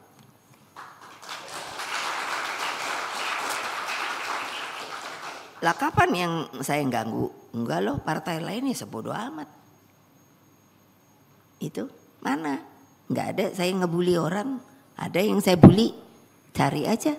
Nggak ada. Ya sudah. Tapi gitu juga dong. Kalau Pancasila saling menghormati gitu loh. Jadi jangan dong hanya Pancasila. Itu nggak benar itu. Nah ini lagi nih, apalagi nih ya. Aduh. Lah itu kan pangan, energi, keuangan. Nah itu saya udah ngomong hati-hati loh masalah keuangan ini. Aduh, makanya sampai saya heboh dengan riset. Terus apa? Ini tolong deh, pelestarian lingkungan hidup. Karena global warming ini akan terjadi. Tanya sama BMKG. BMKG udah bilang, Bu ini anomali. Ini mestinya kan udah mulai hujan loh. Masuk berber kalau orang Jawa, siapa orang Jawa? Itu biasanya kan kalau udah berber tuh gede nih sumber. Jadi mulai nanam. Tapi ini enggak loh, akan terbalik loh. Nah pertanyaan saya, nanti air bagaimana? Ayo mikirin yang mau calon-calon tuh, suruh mikirin dah. Iya loh, kalau nggak ada, ini Mbak Puan waktu cerita di mana tuh di IKN, Mbak Puan kan ke IKN ya. Aduh katanya mah airnya susah. Terus kamu mandinya pakai apa nu? Ya lap-lap aja. Terus paskibraka saya, lo ini bener. Paskibraka saya banyak yang maaf kena murus-murus. Ternyata kena itu apa? E. coli. E. coli ya. Belum yo. Untung aja pada kuat. Setiap hari telepon. Siapa lagi yang kena? Ayo, mesti yang kuat. Kalau nggak bisa, untung saya lapis.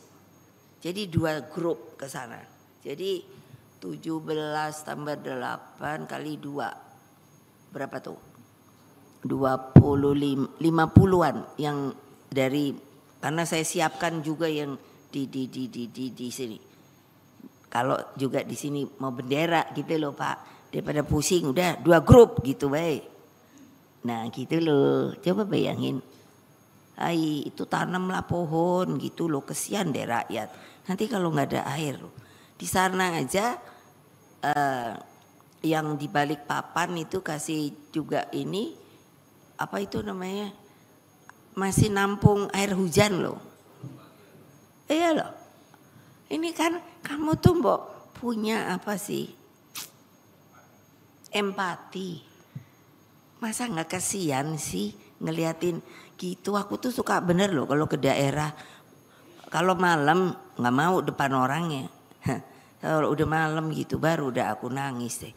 Aku bilang Pak, rakyat yang kamu bilang harus sejahtera dan lain sebagainya, kok mesti kayak gini ya Pak? Aku bilang, bagaimana ngangkatnya Pak? Salahnya itu di mana? Kamu udah diberi kuasa loh, dengan dukungan rakyat loh. Jangan lupa loh, kamu tuh nggak jadi sendiri loh. Udah gitu setelah jadi, kamu lupa. Makanya nanti kalau umpamanya aku lihat nggak bener gitu, jadi mesti ada caranya juga tuh Pak. Kalau umpamanya jelek gitu Pak Mahfud, bisa diinikan, di apa tuh namanya, diganti apa di apa namanya? Bukan, ini kalau semuanya yang jadi ini eksekutif ini loh. Kalau udah keenakan gitu terus lupa sama rakyat, padahal dia didukung oleh rakyat gitu loh. Nah ya, kalau makzul saya nggak tahu itu hanya buat presiden atau buat kalian juga. Kata itu loh. Loh ya loh, bener loh. Loh saya ngomong bener kok. Jangan nanti terus dipelintir-pelintir. Ibu Mega apa namanya tuh? Apa ya? Menyindir-nyindir enggak. Saya ngomongin cara hukumnya. Boleh apa enggak? Itu enak aja rakyatnya miskin terus gitu. Kapan itu bayangin masuk saya yang tahu. Saya bilang sama Mbak Risma, saya lihat ada di TV, ada bapak-bapak udah tua deh. Terus dibilangnya dari narasinya, dia tinggalnya di kandang kambing. Terus udah gitu, makannya hanya kalau ada yang memberikan, dicari gitu aja. Ketemu, masa kalian yang kayak gini-gini bersih-bersih gak pernah mau nyariin kayak gituan. Suruh anak ranting, bukannya untuk ini, hanya ngasih tahu di sini ada orang miskin, di sini ada begini, itu loh. Udah gitu kamu kalau udah jadi kan nyatet loh, tolong dibantu gitu. Kalau anak yang namanya nggak pernah sekolah, ya kamu sekolahkan.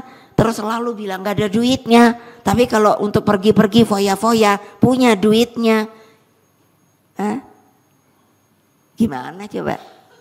Pikir dah yang mau jadi. Tolong dong, yang namanya rakyat itu benar loh. Kasihan, karena apa? Kalau mereka miskin papa, terus kita mau membuat apa? Enggak. Yang kita nyanyikan Indonesia Raya, Indonesia Raya, apa? Indonesia Raya. Bung Karno tadi mengatakan ini merdeka itu hanya jembatan emas. Tapi kamu sendiri tidak mau melihat ke bawah, maunya mendongak ke atas. Insaf. Semuanya harus insaf. Nah ini terakhir, saudara-saudara sekalian, seluruh rakyat Indonesia dimanapun kamu berada, yang saya cintai dan banggakan, satunya kata harus dengan perbuatan, dan keteguhan pada jalan kebenaran merupakan moralitas paling tinggi bagi seorang pemimpin. Terlebih dalam pemilihan umum ini, seluruh proses pilkada sama sekali lagi tidak boleh meninggalkan etika moral dan tatanan kehidupan berbangsa dan bernegara yang baik. Sebab dari negara demokrasi, pemilu itu adalah cermin kedaulatan rakyat untuk memilih pemimpin mereka secara bebas, merdeka, dan demokratis. Pemilu menyentuh masa depan bangsa dan negara. Pemilu membangun legitimasi dan kredibilitas yang namanya seorang pemimpin. Mari genggam erat komitmen kita pada ideologi Pancasila dan Undang-Undang Dasar Negara Republik Indonesia tahun 1945. Kita jadikan pilkada sebagai wahana bagi lahirnya pemimpin yang benar-benar arif, bijaksana, dan mumpuni. Jangan pernah takut berjuang bagi kemerdekaan rakyat. Percayalah, tidak ada perjuangan yang sia-sia. No sacrifice is wasted. Selamat berjuang. Merdeka, merdeka, merdeka, merdeka, merdeka, merdeka. Satyam Eva Jayate. Wassalamualaikum warahmatullahi wabarakatuh. Om Santi, Santi, Santi, Om Rahayu.